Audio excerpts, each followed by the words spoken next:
자, 그동안 스펙만 상장하다가 상장주는 정말 오랜만인 것 같습니다. 올리패스 이후에 거의 한 달이 가까이 된 것 같습니다. 이번에는 많은 분들이 관심을 가지고 있는 녹십자 웰빙이라는 종목이 상장을 합니다. 그동안 상장했던 이 녹십자 그룹 관련주들이 대박이 터지면서 이번에도 많은 투자자들의 관심을 두고 있습니다. 먼저 녹십자 MS가 2014년 12월쯤에 상장을 하였고, 그 다음에 록십자 랩셀이 1년 반 뒤인 2016년 6월에 상장하게 됩니다. 녹십자 MS는 공모가가 6,000원이었고 시초가가 9,000원으로 50%가 뻥튀기 되었고, 녹십자 랩셀은 공모가가 18,500원, 시초가가 37,000원이 잡히면서 시초가가 2배가 뻥튀기 된 종목입니다. 그 당시에는 상승장에 바이오주들이 흥하는 대박장이었고, 요즘에도 바이오주들이 다시 회복을 하고 있고, 코스닥에서도 바이오들 위주로 움직이다 보니까 지금 분위기로 봤을 때는 그렇게 나쁘지 않다고 생각을 하고 있습니다. 지금 코스닥을 주도하는 종목들이 전부 바이오 종목입니다. 신라젠 이런 것도 지금 시간의 거래 올랐고, 거래 대금이 계속적으로 몰리는 게 지금 바이오 종목입니다. HLB가 상한가. 그만큼 지금 바이오주에 대한 관심이 매우 높기 때문에 이번에 상장하는 녹십자 웰빙에 대한 관심이 매우 높습니다. 그럼 먼저 해야 될 것은 최근에 상장했던 종목들을 한번 보겠습니다. 최근에 상장했던 그런 종목들의 분위기. 일단 이 올리패스도 제약 바이오 쪽에 속하는데 최근에 상한가가 나오고 거래 대금이 계속적으로 몰리고 있는 상태입니다. 그리고 라닉스도 좀 기대를 많이 했던 종목인데 지금은 거래량이 죽어버리고 있고 주가가 이렇게 음봉으로 계속적으로 눌리고 있습니다. 거래량이 다시 나올 때까지는 이런 식의 흐름이 될 수밖에 없고, 이런 종목들은 어차피 계속 하락하다가 거래량이 갑자기 터지면은 양봉이 나올 수밖에 없습니다. 이 라닉스도 어디까지 떨어질지 모르겠지만 거래량이 오전장부터 한 100만 주 이상을 순식간에 돌파한다면 분명히 장중에 VI가 걸릴 것이고, 10% 이상, 운이 좋다면 20% 이상 이렇게 순식간에 상승이 나올 수 있습니다. 그러니까 그 전에 강했던 종목들은 항상 저장을 해놓고 관심 종목으로 가끔씩 체크를 해주시면 도움이 되겠습니다. 그리고 그 전에 상장했던 종목들, 마니커 FNG는 돼지 열병 때문에 대박이 났고, 네오크레마, 한도크린텍, 이거는 쪽박입니다.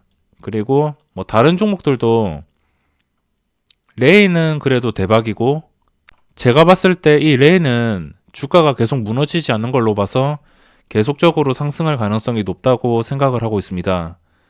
그리고 신규 상장의 전체적인 분위기를 봤을 땐 그렇게 나쁘지 않다고 생각하고 있습니다. 먼저 녹십자 그룹 종목들을 살펴보겠습니다. 녹십자 MS가 오늘 상한가까지 급등을 하였습니다. 제가 처음 VI가 걸릴 때 잡았는데 소액으로 그냥 재미삼아서 매매를 했었는데 이렇게 상한가까지 갈 줄 몰랐습니다. 이렇게 녹십자 MS부터 출발을 해서 녹십자 랩셀 그리고 녹십자 셀, 녹십자 관련주들이 장중에 엄청난 시세를 주었습니다. 녹십자 셀은 시가총액이 좀 높은 종목인데 장중에 17%까지 오를 만큼 상당한 힘을 보여주었습니다. 이렇게 종목들을 보면 녹십자 MS를 제외하고는 이 MS는 시가총액이 일단 낮아서 상한가를 유지해 준 것 같고, 나머지는 시가총액이 3,600억 그리고 4,800억 규모이기 때문에 이 무거운 시가총액이 단기성 재료라는 것을 알고 윗꼬리가 길게 마감을 하였습니다. 그럼 녹십자 웰빙을 살펴볼 텐데 10월 14일 날 상장. 이 종목은 영양주사나 건강기능식품, 헬스케어 업체라고 생각을 하시면 되고, 기관의 수요 예측이 강해서 희망 공모가 상단인 11,300원에 확정이 되었습니다. 기관의 경쟁률이 657대 1, 확약은 많은 편이 아니고, 그리고 이 기관들의 경쟁률이 오랜만에 많이 나오니까 수요 예측이 좋으니까 개인들이 다 따라서 사면서 657대 1의 경쟁률이 나왔습니다.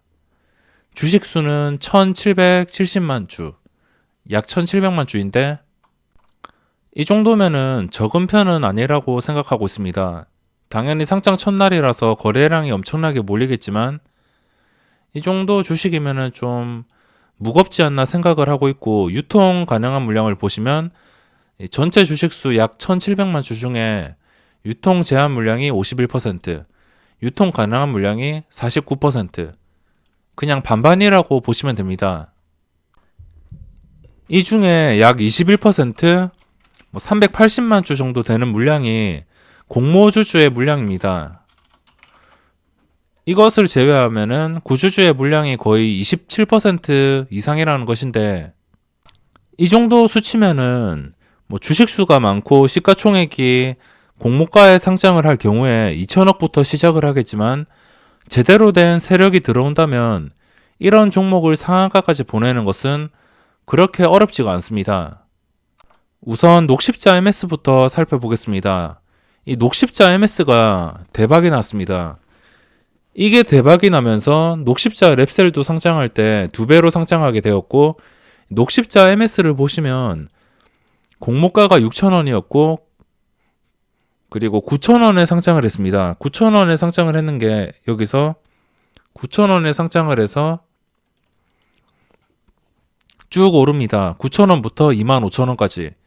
그냥 완전히 대박이 났고, 제가 이거 상장했을 때도 아마 매매를 했을 겁니다. 이거를 아직까지 기억하는 게 그 당시에 상장 종목 중에 정말 대박이 난 종목이기 때문에 그냥 2배로 시작해서 점상 가는 게 아니고 차근차근 양봉으로 올라서 대박이 났기 때문에 아직까지 기억에 남고, 이 녹십자 MS 때문에 녹십자 랩셀이 2배로 상장하게 됩니다.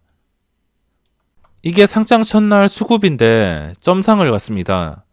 그러니까 공모가는 18,500원인데 37,000원에 시작을 해서 그 37,000원의 잔량이 수백만 주씩 쌓이다 보니 수백만 주, 수천만 주가 쌓여서 점상을 가게 됩니다. 거래량도 보시면 첫날에 17만 주 점상 갔다는 이야기입니다. 점상을 가서 37,000원에서 받고 30% 더 플러스 돼서 48,100원에 마감을 하였습니다.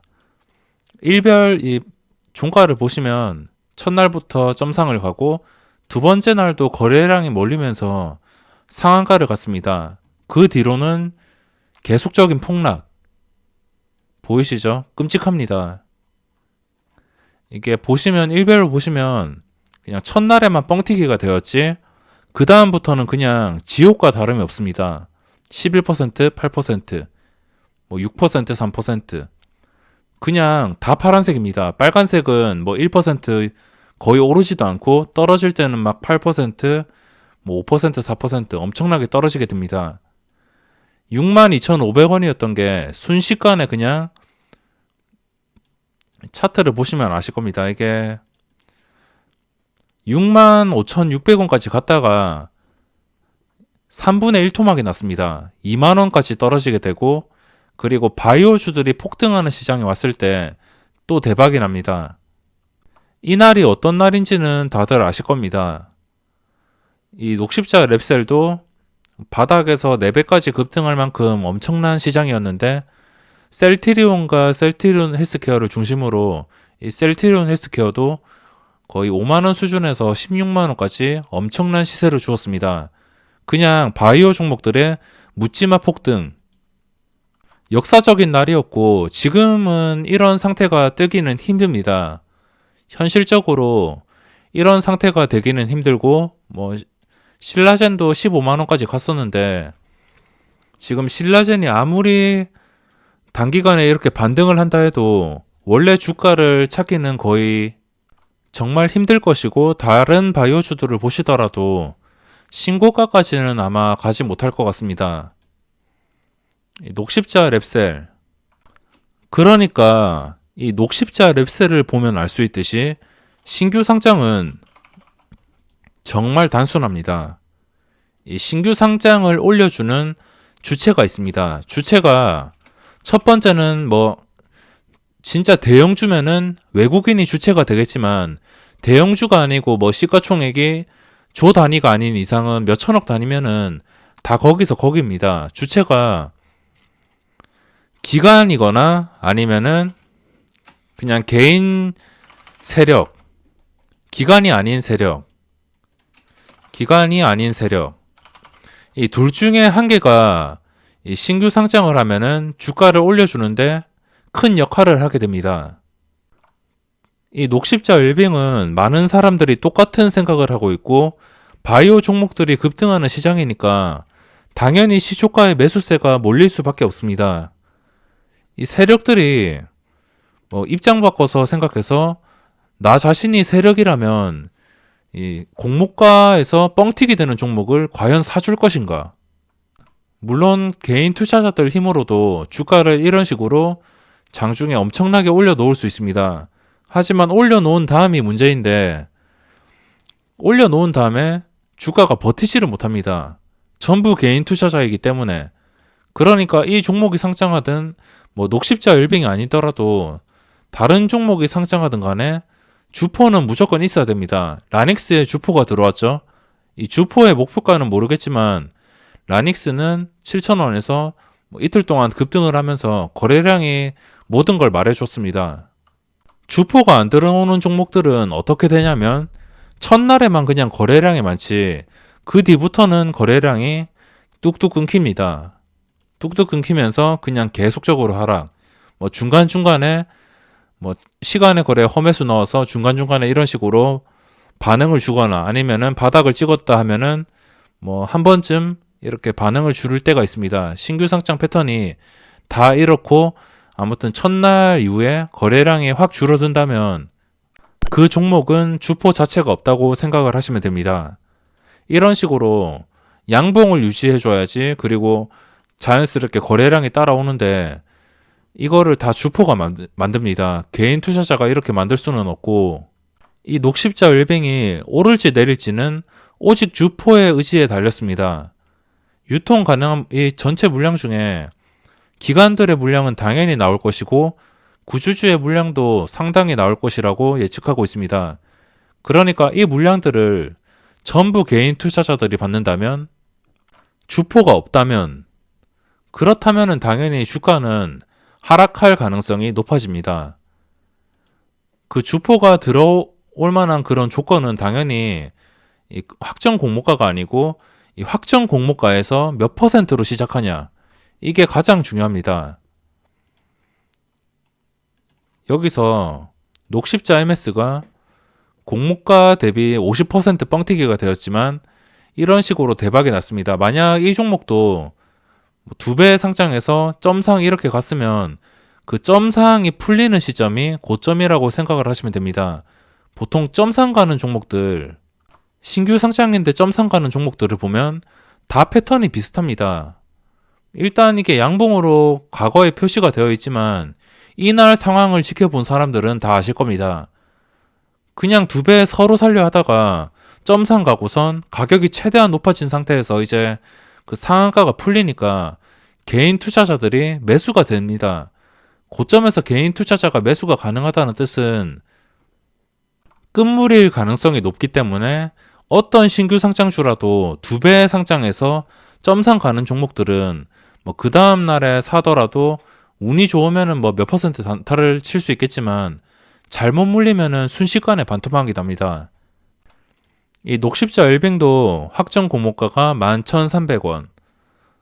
저는 이 종목을 역시나 시초가에 매수하는 것은 홀짝 게임이고 투기성이 매우 높은 그런 게임이기 때문에 확정 공모가에서 한 14,000원까지는 양보할 수 있지 않나 생각을 해보고 만약 이 이상의 가격이 형성이 된다면은 그냥 구경만 하다가 장중에 좀 힘이 세다 장 시작하고선 마이너스 별로 가지도 않고 한 마이너스 5% 이내에서 머물다가 순식간에 반등해주고 또 매물대가 너무 많이 쌓이지 않는 것을 확인한다면 그때 접근을 하던가 아니면 상승 VI가 걸렸을 때 접근을 하던가 해야 될 것 같습니다. 가장 중요한 것은 첫날 시초가입니다. 첫날 시초가가 가장 중요하고 이 첫날 시초가가 뜬금없이 2배나 아니면은 뭐 서로 살려고 70%, 80% 이상 뻥튀기를 시켜버린다면 아무리 재료가 좋은 종목이라 하더라도 폭락할 가능성이 높아집니다. 그러니까 녹십자 일빙이나 뭐 다른 신규 상장주들도 첫날 시초가가 정말 중요하다고 할 수 있고 웬만하면 첫날 시초가가 14,000원 이하에서 시작을 하길 바라고 있고 이 녹십자 일빙을 스타트를 끊어서 10월과 11월에 엄청나게 많은 종목들이 상장합니다.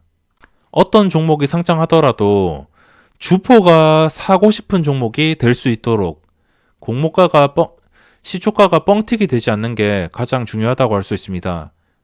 그럼 이번 영상은 여기서 마감하도록 하겠습니다.